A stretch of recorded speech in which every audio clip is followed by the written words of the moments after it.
संशय है तो वो संशय सिर्फ और सिर्फ बीएड के मामलों में है।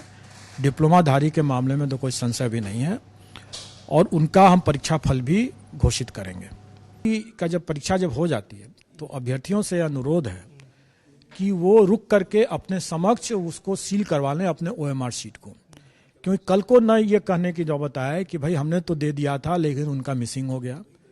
क्योंकि ये हो सकता है कि अभ्यर्थी जानबूझ करके अपने जेब में रख के ले जाएं और बाद में बोलें कि देखिए हमने तो दे दिया था और हमारा अब मिस कर गया। तो इसलिए ऐसी कोई बात न हो, इसलिए मैं अभ्यर्थियों से, हम लोगों ने लिखित में भी ये दे रखा है इंस्ट्रक्शन, और आपके चैनल के माध्यम से भी ये अपील है कि अभ्यर्थी रुक करके अपने हित में अपने समक्ष उसको सील करवा लेंगे और उसके बाद ही परीक्षा कक्ष छोड़ेंगे, उसके पहले नहीं। क्योंकि अगर उसके बाद कोई मिसिंग पाया जाएगा तो उसकी जवाबदेही उनके ऊपर मानी जाएगी, क्योंकि माना जाएगा कि वो अपने साथ लेके चले गए और ये कदाचार की श्रेणी मानी जाएगी। शिक्षक नियुक्ति को लेकर कई कयास लगाए जा रहे थे, लेकिन उन कयासों पर से पर्दा उठता दिख रहा है। हमारे साथ खुद बीपीएससी के चेयरमैन हैं अतुल प्रसाद जी, उनसे जान लेते हैं। सर, जो हमारे दर्शक बहुत दिनों से कई सवाल भी हम लोगों से पूछ रहे थे कि क्या होगा, आप हमारे दर्शकों को सर जवाब दे दें। देखिए, हमारी अध्यापक भर्ती परीक्षा जो है वो अपने निर्धारित समय पर आयोजित होगी, इसमें तो कोई वाद विवाद नहीं हो सकता है। अब जब तक उस पर कोई स्टे नहीं हो जाता तब तक वो परीक्षा अपने समय पर होगी। और इसमें जिन भी अभ्यर्थियों को एडमिट कार्ड इशू हो गया है वो इसमें भाग ले सकते हैं, उनमें कोई रुकावट नहीं है। और उसमें हमारे डिप्लोमाधारी अभ्यर्थी भी हैं और बीएड अभ्यर्थी भी हैं, वो भाग ले सकते हैं। उसके भाग लेने में कहीं कोई रुकावट नहीं है और उनको, मेरे विचार से, उन्हें भाग लेना भी चाहिए। अगर कोई संशय है तो वो संशय सिर्फ और सिर्फ बीएड के मामलों में है। डिप्लोमाधारी के मामले में तो कोई संशय भी नहीं है और उनका हम परीक्षा फल भी घोषित करेंगे। अब रह गई बात कि बीएड वालों के मामले में संशय है, तो चूंकि उनके पास अपने बातों को रखने का अभी कई मौका है, वो अपनी बातों को माननीय सर्वोच्च न्यायालय में पुनर्याचिका के माध्यम से भी रख सकते हैं, एनसीटी के समक्ष भी रख सकते हैं, राज्य सरकार के समक्ष भी रख सकते हैं और उनके यहाँ से उनको हो सकता है कि राहत में मिल जाए। अभी उनको राहत मिलेगा या नहीं मिलेगा न वो बता सकते हैं न मैं बता सकता हूँ। अगर ये मान के चलें कि उनको राहत नहीं मिलेगा और उसके पहले ही वो रेस से बाहर हो जाना चाहते हैं तो वो उनकी मर्जी है। लेकिन अगर वो सोचते हैं कि शायद राहत मिल जाए और उसके बाद वो आते हैं और बाद में उनको राहत नहीं मिलता है तो वो उनका बैड लक हो सकता है। लेकिन उनको परीक्षा में शामिल होना चाहिए मेरे विचार से। मैं इसमें ये भी स्पष्ट कर देना चाहता हूं कि अगर संशय की स्थिति में वो परीक्षा में भाग लेते हैं और कल को अगर ये पता चलता है कि नहीं वो पात्र नहीं है, उनके रास्ते बंद हो चुके हैं, तो हम उनका परीक्षा फल स्वाभाविक है कि घोषित नहीं करेंगे। और वैसी स्थिति में हम ये भी कहेंगे कि उनका ये एक चांस व्यतीत नहीं माना जाएगा, क्योंकि वो उनको संशय की स्थिति में उन्होंने अपीयर किया था। तो मैं समझता हूं कि जिन मामलों में संशय नहीं है, जैसे डिप्लोमा वालों में, उसका परीक्षा फल हम घोषित करेंगे। जिन मामले में संशय रह जाता है उन मामलों में हम उनके लिए उतना पद को सुरक्षित रखेंगे, मतलब कि मेरिट लिस्ट कॉमन बनेगा। कॉमन मेरिट लिस्ट में जितने बीएड वाले आ जाएंगे उनके संशय की स्थिति में उतना पद सुरक्षित रखेंगे और जब संशय दूर हो जाएगा तो उसके हिसाब से फिर बाकी रिजल्ट निकालेंगे। सर, एक पारदर्शिता की बात आती है, पारदर्शिता को लेकर के भी कुछ खास स्टेप्स आपने लिए हैं। क्वेश्चन पेपर कैसे आएगा, कैसे आप लोग सील करेंगे, उसके लिए भी विशेष रणनीति आप लोगों ने तैयार की है। बिल्कुल, हम लोगों ने ये कहा कि हमारे जो भी बॉक्सेस होंगे क्वेश्चन पेपर के, वो सेंटर सुपरिटेंडेंट के चैम्बर में नहीं जाएगा, वो सीधे एग्जामिनेशन हॉल में जाएगा। स्वाभाविक है कि कोई एक एग्जामिनेशन हॉल में जाएगा और फिर वहाँ से वो बॉक्स खुलेगा और उसके अंदर से सील लिफाफा जो है अलग अलग कमरों में जाएगा। लेकिन ये सारा कार्य जो होगा वो अभ्यर्थियों के समक्ष होगा।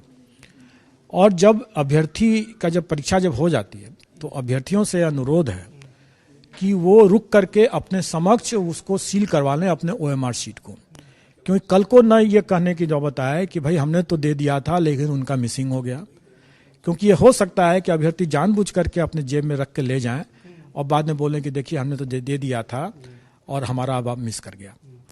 तो इसलिए ऐसी कोई बात न हो, इसलिए मैं अभ्यर्थियों से, हम लोगों ने लिखित में भी ये दे रखा है इंस्ट्रक्शन, और आपके चैनल के माध्यम से भी ये अपील है कि अभ्यर्थी रुक करके अपने हित में अपने समक्ष उसको सील करवा लेंगे और उसके बाद ही परीक्षा कक्ष छोड़ेंगे, उसके पहले नहीं। क्योंकि अगर उसके बाद अगर कोई मिसिंग पाया जाएगा तो उसकी जवाबदेही उनके ऊपर मानी जाएगी, क्योंकि माना जाएगा कि वो अपने साथ लेके चले गए और ये कदाचार की श्रेणी मानी जाएगी। अब रही बात कि ये जो लिफाफे में जब बंद हो जाएंगे, टेम्पर एविडेंट लिफाफा में, उसके बाद ये बॉक्स में सील होगा। तो अभी तक जो हम लोगों की जो व्यवस्था थी कि वो सेंटर सुपरिटेंडेंट उस लॉक को सील करते थे और मजिस्ट्रेट उसके बाद उसको लेके चले जाते थे। तो एक संभावना जिसको कह सकते हैं कि एक लोग कह सकता है कि भाई सेंटर सुपरिटेंडेंट ने अभ्यर्थियों के समक्ष सील तो जरूर किया, लेकिन अभ्यर्थियों के जाने के बाद वो उस सील को बदल दिए। ऐसी बात होती नहीं है, लेकिन शायद ऐसी भी छोटी सी बात अगर कहीं कहीं हो जाने की संभावना से इनकार तो नहीं किया जा सकता है।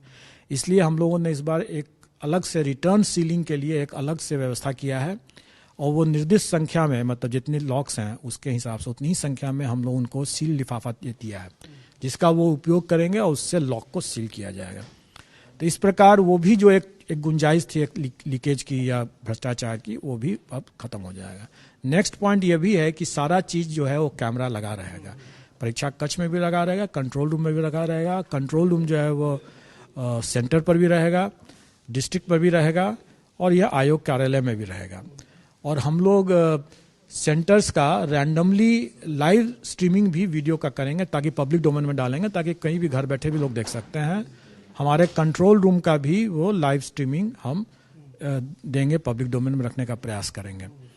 और मीडिया के लोग आमंत्रित हैं, वो आकर के यहाँ पर देख सकते हैं कंट्रोल रूम में कैसे काम चल रहा है। सर, जितनी वैकेंसी है, क्या आपके पास अभ्यर्थी हैं बीएड और अगर डिप्लोमाधारी को अगर अलग अलग किया जाए? बिल्कुल, हमारे पास जितने अगर अलग अलग भी कर लेते हैं तो भी हमारे पास डिप्लोमाधारी लगभग वैकेंसी का 5 गुना अभ्यर्थी हैं। और बल्कि आप लोगों को ध्यान होगा कि माननीय सर्वोच्च न्यायालय ने इसी बात को आधार बनाते हुए एक तीखी टिप्पणी किया है कि जब राजस्थान के कॉन्टेक्स्ट में कि जब डिप्लोमा अभ्यर्थी जब पर्याप्त संख्या में उपलब्ध थे तो क्या कारण था कि डिप्लोमा बीएड को और ब्रिज कोर्स के माध्यम से उनको मौका दिया जाए, कोई औचित्य नहीं था उसका।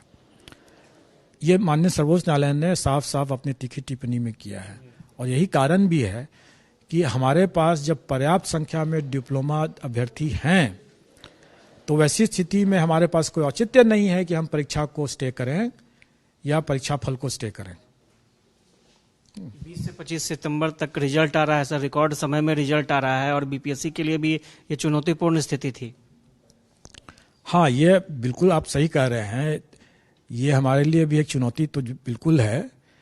लेकिन मैं समझता हूँ कि अभी हमारे जो व्यवस्था है और उसके हिसाब से अगर हम लोग काम करेंगे तो हम 25 के आसपास तक हम उम्मीद करते हैं, 25 सितंबर कि उसके आसपास हम रिजल्ट, प्रोविजनल रिजल्ट, जिसके आधार पर डॉक्यूमेंट वेरिफिकेशन होगा और फिर डॉक्यूमेंट वेरिफिकेशन के समय में उनकी असली पात्रता को चिन्हित किया जाएगा।